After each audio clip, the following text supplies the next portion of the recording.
Good morning, everyone. Welcome to 2022 Incarnation Daily Devotion. I'm Pastor CJ, and hopefully this devotion may lead you to listen to the Word of God this morning and let your heart be focused on God every day.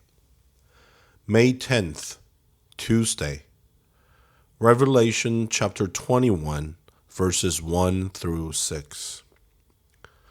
Then I saw a new heaven and a new earth, for the first heaven and the first earth had passed away, and the sea was no more.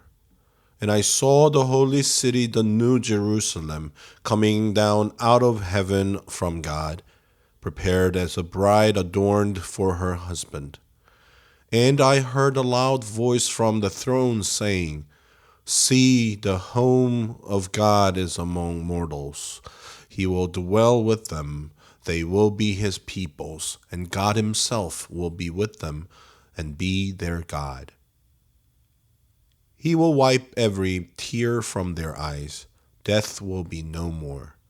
Mourning and crying and pain will be no more, for the first things have passed away."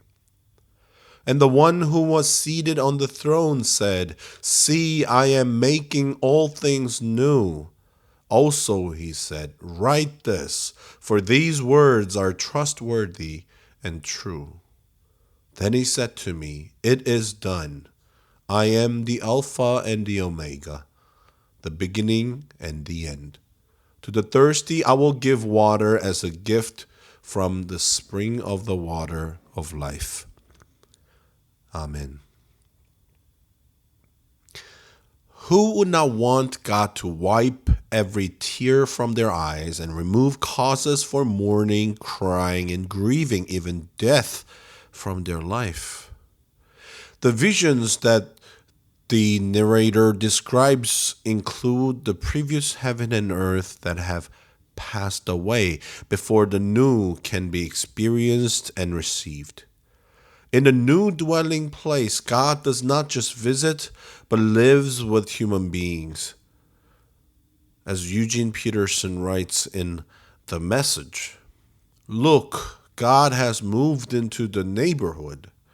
God no longer merely watches or intermittently engages, but participates in all aspects of human lives."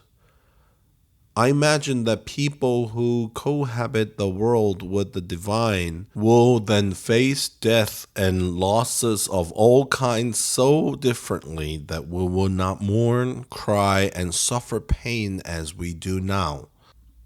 Perhaps the seer of these marvelous visions is trying to help us imagine how we can experience such new blessings here and now, as long as we are willing to make room for God. We do not need to wait any longer if we are willing to see how all things and people can be made new. In addition to imagining, it is essential to trust in the Alpha and Omega for power and provision. While readers receive no details about how the Almighty will eliminate human suffering, we hear that we will receive a taste of satisfaction like the thirsty receiving water from the spring of life.